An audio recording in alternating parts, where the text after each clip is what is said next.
जालिंदर चर्पटाश्च अडवंग कानीप मच्छिंद्र आद्याः चौरंगी रेवाणक भर्तहरि संज्ञां भूम्यां बभूव नवनाथ सिद्धः।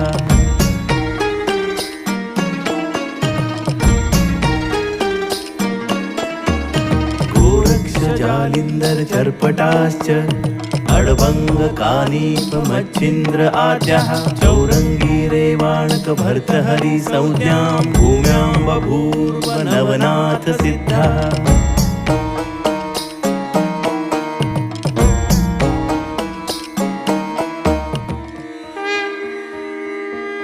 गोरक्ष जालिंदर चर्पटाश्च अडवंग कानीप मच्छिंद्र आद्याः चौरंगी रेवाणक भर्तहरि संज्ञां भूम्यां बभूव नवनाथ सिद्धः।